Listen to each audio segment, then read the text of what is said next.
요즘 왜 이렇게 예민해졌어? 혹시 이런 말을 들어보신 적 있으십니까? 아니면 스스로에게 이런 질문을 던진 적은 없으십니까? 내가 왜 이렇게 됐지? 나이가 드니 성격이 변한 건가? 예전에는 그냥 웃고 넘겼던 말 한마디가 요즘은 오래 마음에 남습니다. 작은 일에도 괜히 서운해지고 별일 아닌 일에도 마음이 쉽게 흔들립니다. 그래서 우리는 스스로를 의심합니다. 내가 너무 예민해진 건 아닐까 하고. 그런데 오늘은 그 생각을 잠시 내려놓아 보려 합니다. 예민해진 것이 아닐지도 모릅니다. 어쩌면 오래 지쳐 있었던 것인지도 모릅니다. 이 두 가지는 전혀 다른 이야기입니다. 퇴계 이황은 마음을 약함과 강함으로 나누지 않았습니다. 그는 마음이 흔들리는 이유를 먼저 살폈습니다.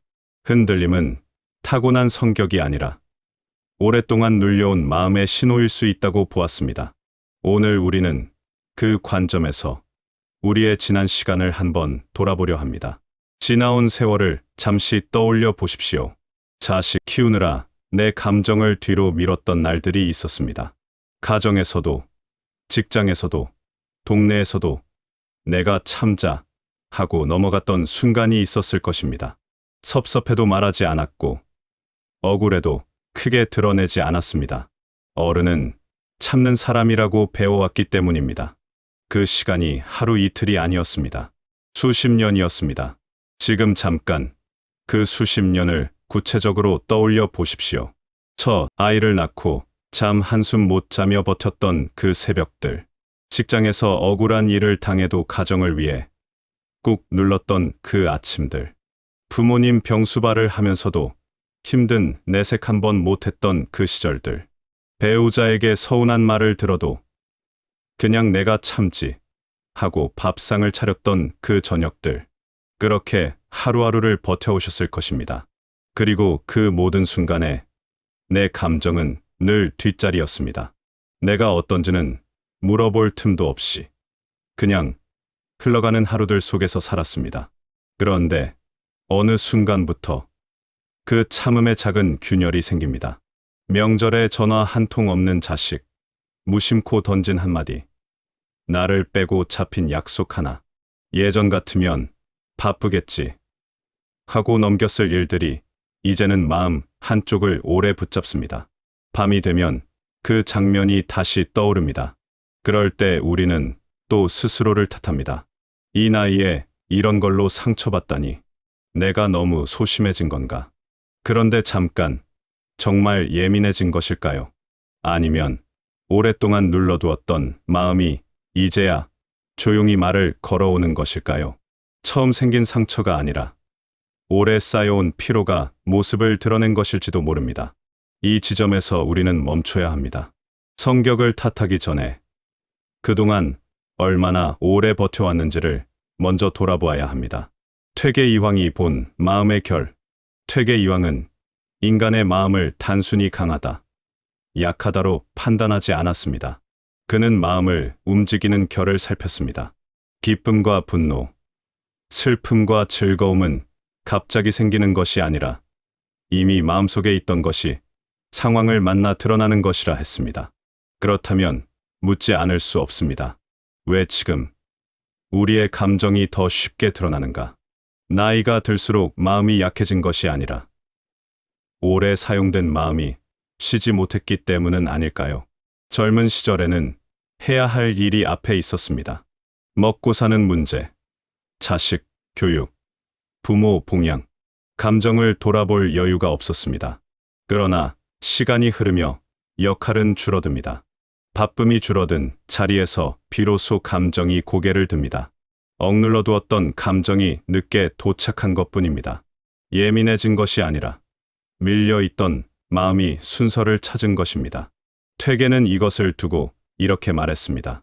마음이 제때 표현되지 못하면 그 마음은 사라지는 것이 아니라 깊은 곳에 고인다고.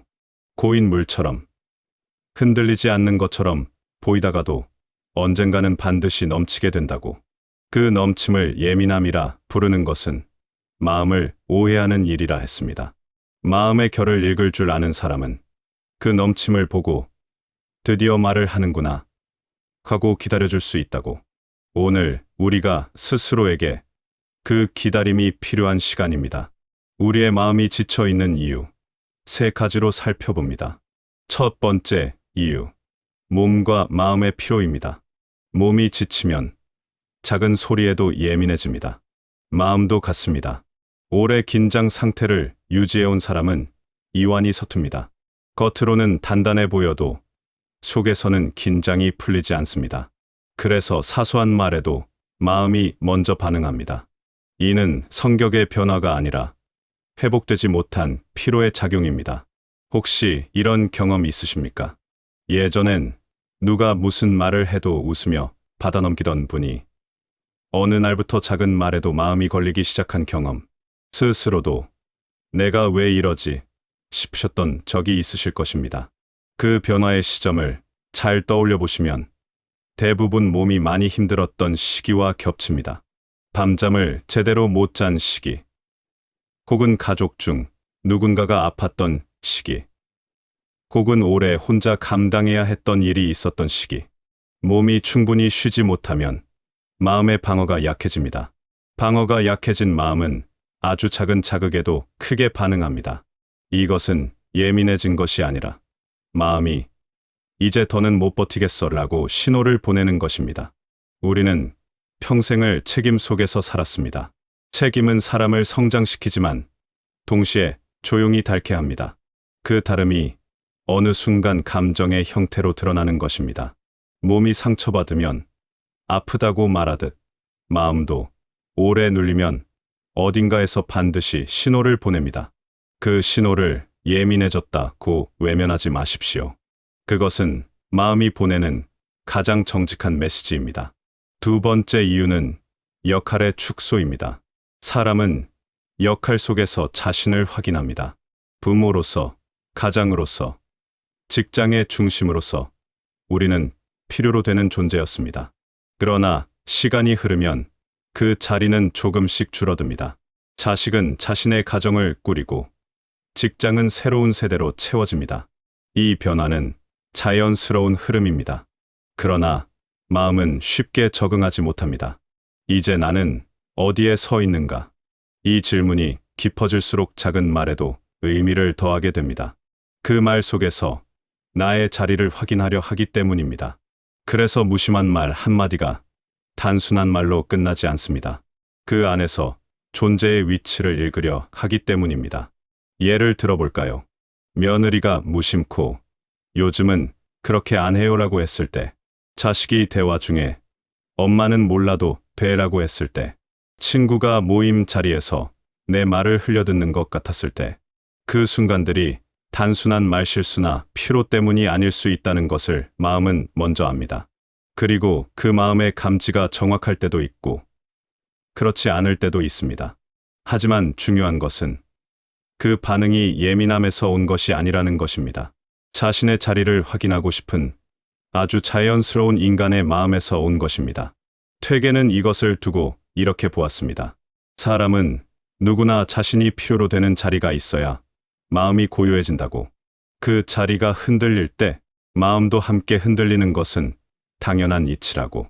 그러니 그 흔들림을 부끄럽게 여기지 마십시오. 그것은 아직 삶을 향한 마음이 살아있다는 증거입니다. 이것 역시 예민함이 아니라 자리의 이동에서 오는 흔들림입니다. 여기서 한 가지 더 깊은 이야기가 있습니다. 세 번째 이유, 자책의 습관입니다. 우리는 오랫동안 자신에게 엄격한 기준을 적용하며 살아왔습니다. 어른답게 행동해야 한다. 괜한 소리 하지 말자. 분위기 흐리지 말자. 이 말들은 타인을 향한 기준이기보다 스스로를 향한 명령에 가까웠습니다. 서운해도 참았고 화가 나도 삼켰습니다. 표현하기보다 눌러두는 쪽을 선택했습니다. 그 선택이 반복되면 감정은 사라지는 것이 아니라 말을 잃습니다. 그리고 말하지 못한 감정은 대신 다른 방식으로 나타납니다. 괜히 서운해지고 이유 없이 눈물이 나고 작은 말에도 마음이 무너집니다. 그때 우리는 또다시 자신을 탓합니다. 내가 왜 이렇게 약해졌지? 이 나이에 이런 감정이라니. 그러나 이것은 약함이 아닙니다. 오랫동안 정리되지 못한 감정이 늦게 도착한 것뿐입니다. 특히 밤이 되면 마음은 더 또렷해집니다. 낮에는 괜찮았던 말이 밤이 되면 다시 떠오릅니다. 자식의 짧은 대답, 건성으로 들렸던 한마디, 무심코 넘겼던 표정 하나. 그 장면이 자꾸 반복됩니다. 그리고 문득 이런 생각이 스칩니다. 내가 너무 기대한 건 아닐까? 괜히 내가 더 마음을 쓴 건가? 혹시 이런 밤이 있으셨습니까? 자려고 누웠는데 낮에 그 말 한마디가 자꾸 돌아오는 밤. 그냥 있자 하면서도 눈이 말똥말똥해지는 그 밤. 옆에 누군가가 있어도 이 마음은 혼자 품어야 할 것 같아서 가만히 천장을 바라보던 그 밤. 그 밤이 한 번이 아니셨을 것입니다. 여기서 많은 분들이 자신의 감정을 접어버립니다. 이 나이에 무슨 기대냐고. 내가 정리해야지 하고 말입니다. 그러나 감정은 정리의 대상이 아니라 이해의 대상입니다. 정리하려 할수록 더 오래 남습니다. 이해하려 할 때 비로소 조금씩 풀립니다. 깊이 들여다보는 시간. 여기서 잠시 멈춰 보겠습니다. 혹시 요즘 누군가 이런 말을 하지 않았습니까? 그 나이에 그런 것도 못 참아요? 혹은 스스로에게 이런 말을 하고 계시지는 않습니까? 내가 왜 이렇게 작은 것에 신경을 쓰나? 우리는 오랫동안 참는 것을 미덕으로 배워왔습니다. 그래서 지쳤다는 것을 인정하는 것 자체가 어렵습니다. 지쳤다고 말하면 약한 사람이 되는 것 같고, 예민하게 굴면 성격이 나빠진 것 같고, 상처받았다고 하면 속이 좁아 보일 것 같습니다. 그래서 더 억누릅니다. 더 참으려 합니다. 그러면 어떻게 됩니까? 마음은 더 지칩니다. 퇴계 이황은 평생 마음을 들여다보는 일을 멈추지 않았습니다. 그는 제자들에게 늘 이렇게 말했습니다. 내 마음이 지금 어떤 상태인지 아는 것이 모든 공부의 시작이라고. 남보다 더 많이 아는 것이 중요한 것이 아니라 내 안의 상태를 먼저 정직하게 바라보는 것이 먼저라고. 그런데 우리는 어떻습니까? 평생 남의 눈치를 살피며 살아왔습니다. 자식이 어떻게 볼까? 주변이 어떻게 볼까? 내가 너무 예민하게 구는 것 아닐까?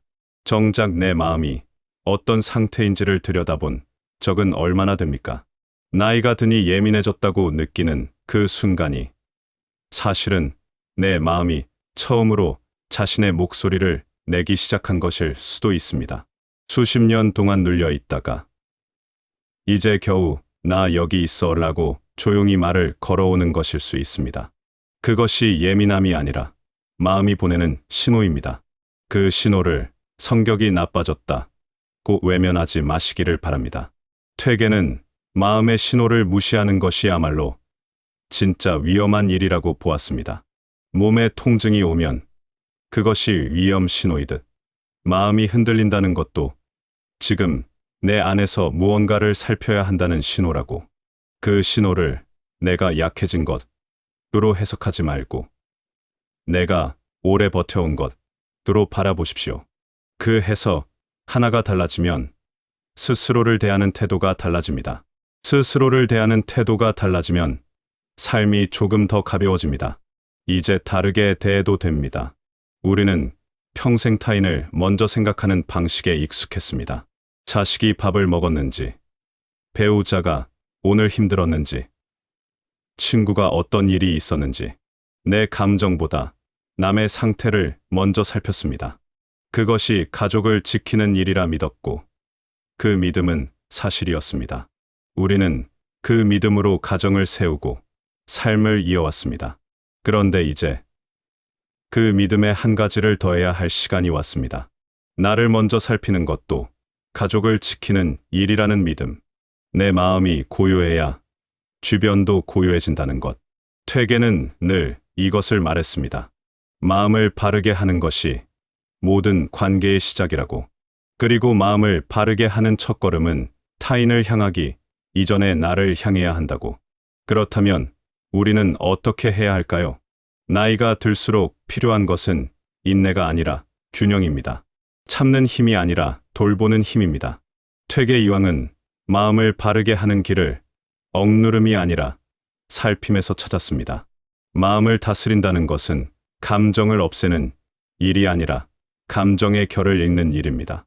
그렇다면 지금 우리에게 필요한 것도 거창한 변화가 아닙니다. 작은 방향 전환이면 충분합니다. 그렇다면 우리는 어떻게 해야 할까요? 첫 번째 실천. 감정이 올라올 때 곧바로 판단하지 마십시오. 왜 이렇게 예민해졌지? 대신 이렇게 말해 보십시오. 지금 나는 서운하구나.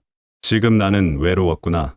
감정을 비난하지 않고 이름을 붙여주는 것만으로도 마음은 한결 가벼워집니다. 이것은 약함을 인정하는 일이 아니라 나를 존중하는 태도입니다. 처음에는 어색할 수 있습니다. 평생 감정에 이름을 붙여본 적이 없는 분들은 이것이 어색하고 낯설 수 있습니다. 그래도 해보십시오. 혼자서 조용히 아무도 없는 곳에서 나 오늘 서운했다. 그 한마디를 스스로에게 건네는 것. 그 문장이 마음의 작은 창문 하나를 내어줍니다. 막혀 있던 공기가 조금씩 통하기 시작합니다. 그것으로 충분합니다. 당장 모든 것이 해결되지 않아도 됩니다.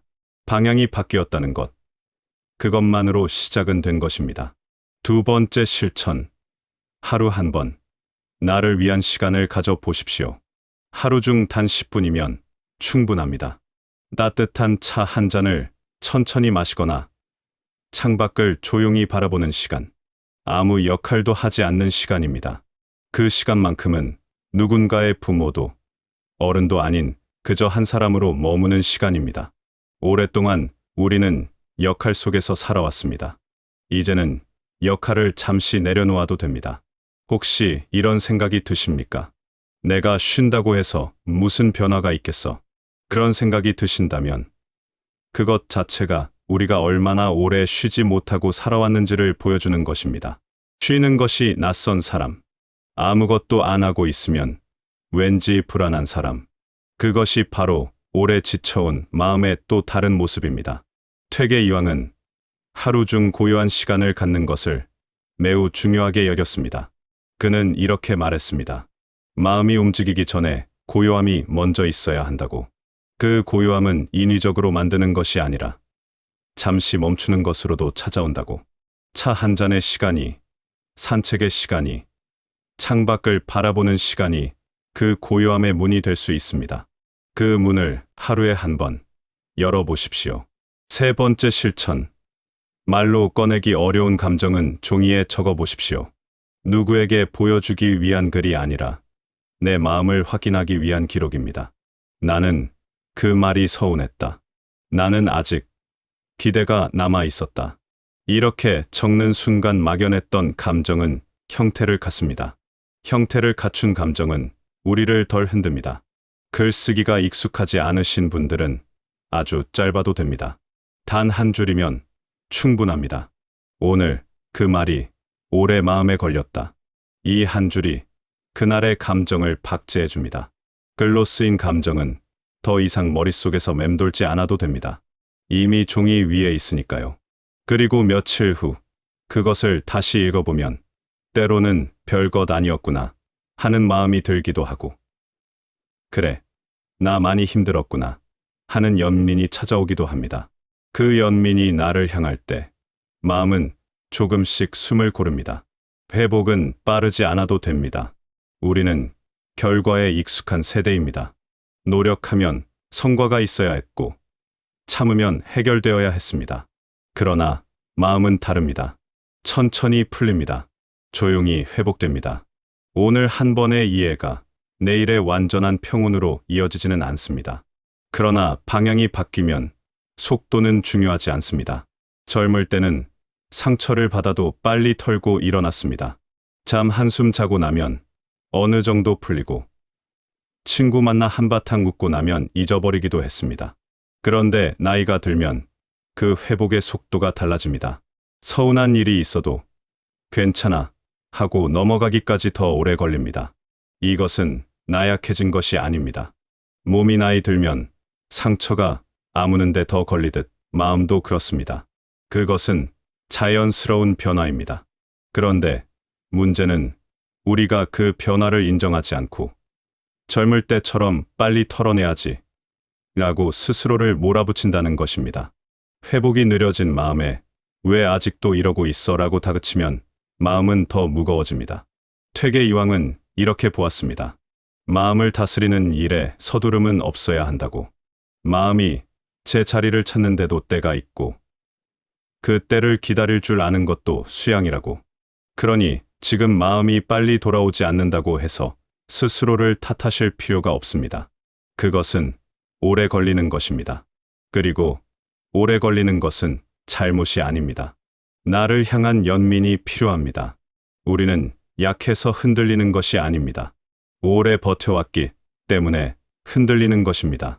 수십 년을 책임 속에서 살았습니다. 누군가의 기둥이었고 누군가의 의지처였습니다. 그 시간 동안 우리의 감정은 늘 뒤로 미뤄졌습니다. 이제 그 감정이 조용히 자리를 찾고 있을 뿐입니다. 그러니 스스로를 탓하지 마십시오. 예민해진 것이 아니라 지친 것입니다. 성격이 달라진 것이 아니라 마음이 휴식을 요구하는 것입니다. 이 사실을 받아들이는 순간 우리는 비로소 자신을 함부로 대하지 않게 됩니다. 퇴계 이황은 마음을 바르게 한다는 것을 감정을 없애는 일로 보지 않았습니다. 그는 마음이 움직일 때 그 움직임을 살피라고 했습니다. 왜 흔들리는지, 무엇이 서운했는지, 무엇을 아직 기대하고 있는지, 그 질문을 피하지 않는 태도. 그것이 마음을 단단하게 하는 길이라 보았습니다. 단단함은 차가움이 아닙니다. 단단함은 이해에서 나옵니다. 자신을 이해하는 사람은 쉽게 무너지지 않습니다. 혹시 오늘도 내가 왜 이렇게 예민해졌지? 하고 스스로를 탓하고 계셨다면 그 말 대신 이렇게 바꾸어 보십시오. 나는 오래 버텨왔다. 나는 조금 쉬어도 된다. 그 문장은 변명이 아니라 삶을 존중하는 선언입니다. 우리는 이미 충분히 애써왔습니다. 이제는 애쓴 자신을 조용히 인정해도 됩니다. 우리가 오랫동안 참아온 것, 버텨온 것, 그리고 그 안에서도 사람을 챙기며 살아온 것, 그것이 작은 일이 아닙니다. 그것이 삶이었습니다. 그리고 그 삶을 살아온 당신은 이제 스스로에게 조금 더 따뜻한 눈길을 주어도 됩니다. 퇴계 이황이 평생 마음을 들여다본 것은 완벽해지기 위해서가 아니었습니다. 자신을 더 잘 이해하기 위해서였습니다. 이해받는 사람은 강해집니다. 그 이해가 타인에게서 오지 않아도 스스로에게서 먼저 올 수 있다면 충분합니다. 오늘 당신이 스스로에게 그 이해를 건네는 하루가 되기를 바랍니다. 이 이야기가 마음 한켠에 조용히 닿았다면 그것으로 오늘의 시간은 충분했습니다. 오늘도 수고 많으셨습니다.